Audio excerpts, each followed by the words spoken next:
Really mean that? Did you really want that one in there? I mean, how is that happening? Seated resistance to rate of punch with the left hamstring. Well, there's a kicker. She's got to keep her left foot, look at her left heel down. Look at this hamstring bulging out of her leg. Do you see it? She's stabilizing herself with the left side. If she's stabilizing herself with the left side, her knee is going forward. Remember yesterday? Knee is going forward. If I bring my knee forward and I keep my right arm going forward with it, my posterior mediastinum is going to open up on which side? The left side. So I'm really going to have her take a breath of air in, and at the same time she takes that breath of air in, and then she's going to blow. She's going to reach forward with which arm as she blows? The right side. What is she going to activate when she pushes down, when she breathes in? What is she going to really activate? That left floor. Hold it. Rick, I can feel it. Everybody put your left foot on the floor. Put it on the floor. Put it there. Your heel on the floor. Put your right arm forward. Got it? Take a breath of air in and blow out. Bring your right arm forward. Pause. Hold it. Now, on the next breath in, pull that left heel back. And feel your left posterior mediastinum go back. Breathe in. Now, if you do the same thing and let go of the left floor, all you're going to do is when you breathe in, is you're going to go forward with your right arm. So hold yourself, anchor yourself back with the left side. Let's read what it says. Inhale through your nose, exhale through your mouth as you reach forward and down with your right hand. Hold this position and inhale again, filling the back of your right chest wall with air. Exhale and reach forward further. You should feel the muscle underneath your right shoulder blade engage. Oh, that's cool. That means my serratus anterior is working on the right side to move my arm forward. If the serratus anterior is moving my arm forward on the right side and my rib cage is moving forward on the right side, what, Tyler, has got to be going on with the rib cage on the left side? Thank you. Instantly. It's cool. And then when I anchor my heel down and I got it. The only thing that can happen is posterior mediastinum is going to feel on the left side.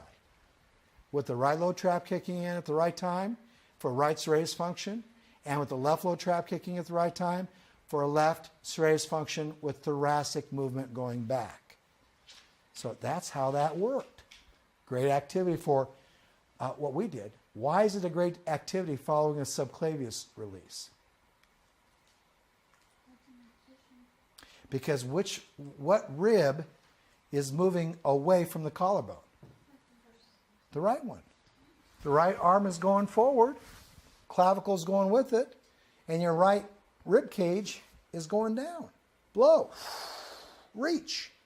Perfect. Hold it. Wow. Beautiful. All ribs are moving on both sides in the same what, Susan? Direction. This is a great example of someone who's got to learn how to breathe with the thoracic wall moving back. Hands and elbows are on the wall. Knees are going joy which way? Forward.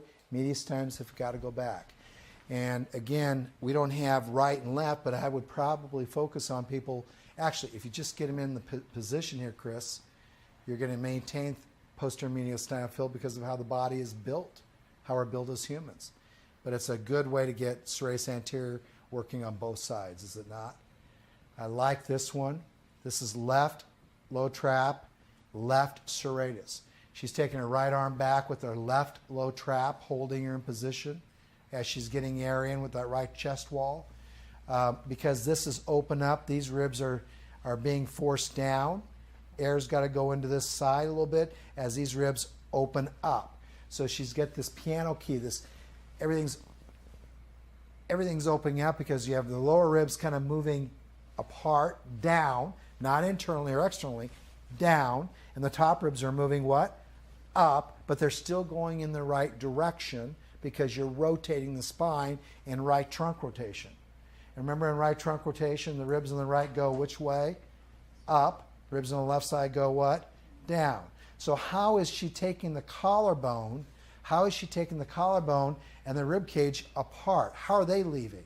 Well, she's moving the collarbone up. I can see, Linda, someone's taking this arm and pulling that collarbone up. That was Anna.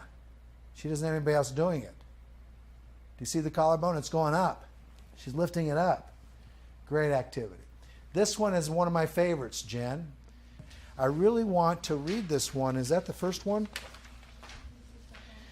I really want to read this. In this course, this is a good way to summarize what we're doing with the thorax, abdomen, with good up, down, arm gait. Okay, it doesn't get better than this one. So Jen's going to read it. Someone to demonstrate it while I read it? I would love that. Would you demonstrate, Chad? Chad said he raised his hand up. He'd demonstrate. Chad, do you mind doing it up here so the cameraman can get both? Come on up here. We'll do it right up here. Is that okay?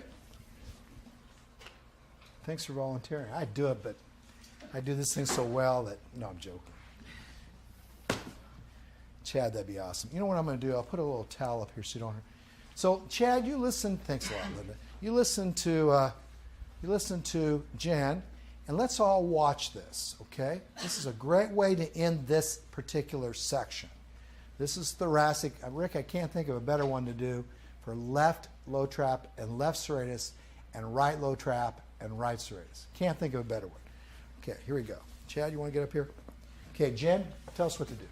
Position yourself on your hands and knees with your hands on a 2 to 6 inch block. Place your knees at shoulder width or slightly wider and round out your back.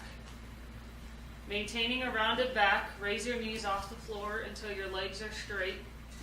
Shift your weight forward so your nose is over your fingertips. You should feel your outer abdominals. Spread your feet apart just a little bit. You got it. Okay. Shift your weight to your right side and reach towards the floor with your left hand without bending your right elbow. You should feel the muscles on your shoulder blades engage. So up here on the right side, you should feel those shoulder blades engage, right? Shoulder blade muscles engage. Inhale through your nose, filling up the back of your right chest wall with air. Exhale through your mouth and reach or push with your left hand. So he's pushing. Left, serratus. Good, got it? Place your left hand back on a block and shift your weight to your left side. Reach towards the floor with your right hand without bending your left elbow. Inhale, filling the back of your left chest wall with air. Exhale and reach or push with your right hand. He's saying, Jen, this is a lot easier. Continue this sequence of breathing, taking 4 to 5 breaths in through your nose and out through your mouth while holding one position at a time. Good. You say, took a breath of air when he transferred over.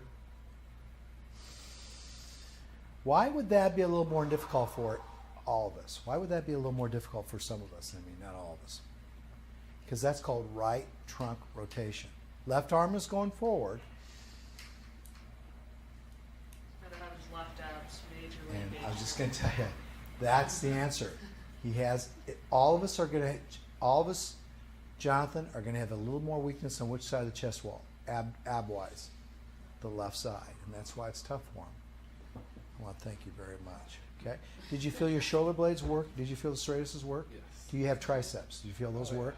Triceps, did you feel some low traps? Something was working back there. Stabilize that spine. He's sweating. Thank you very much. Appreciate that very much. That is a very, very good way to end a subclavius day. That's a good way to end it. This is a good way to end it. How many times a day, I mean, think about it. You could go up to a door or a wall any time during the day and do what he just did here.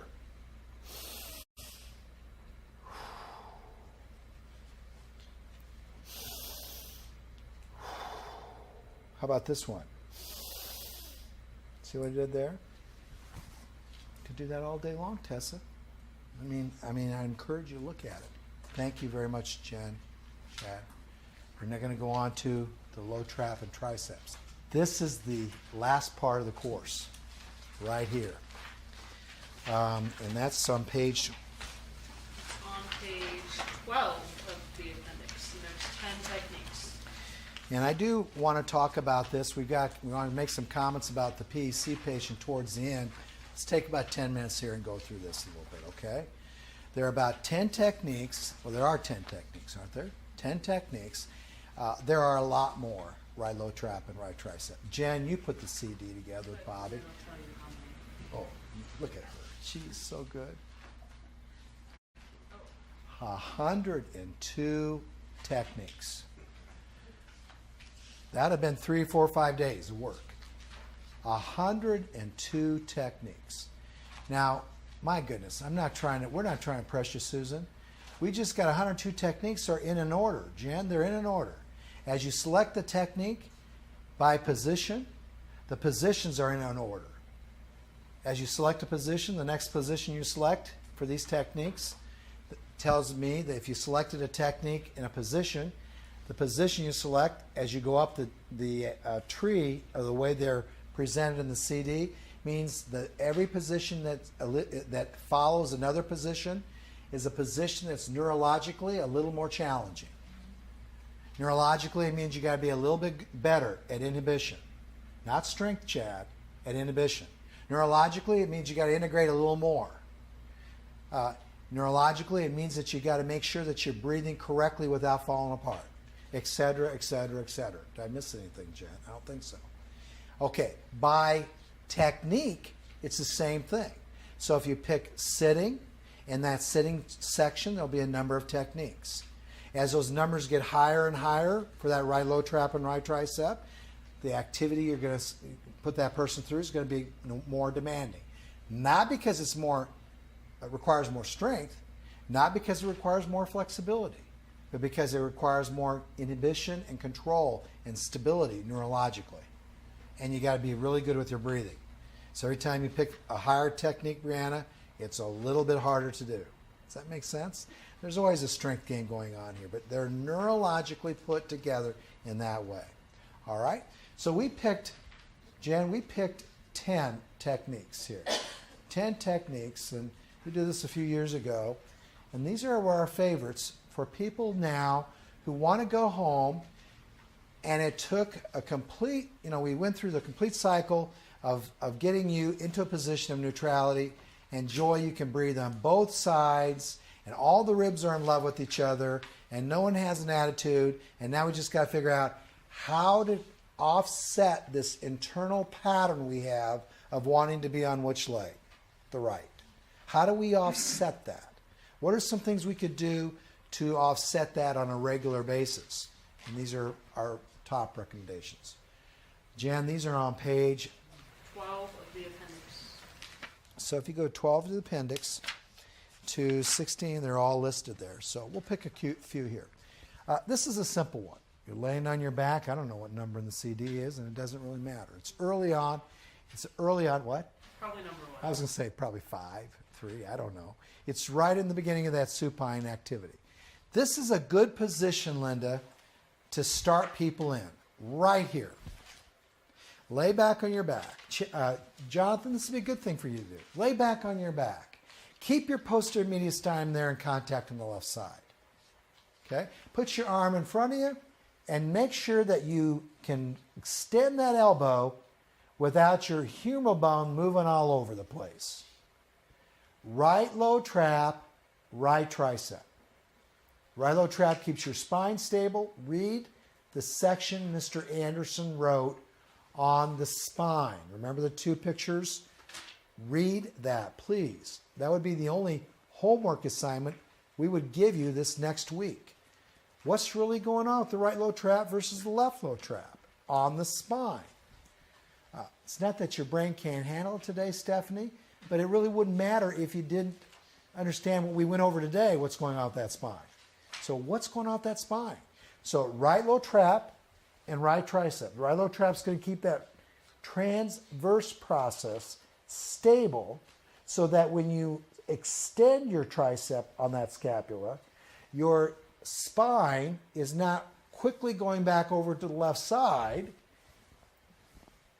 but you're stable enough that you can hold that spine stable with a low trap and a tricep movement while you keep your thorax in a neutral state. So right low traps and right triceps do three things. Why don't you write these three things down?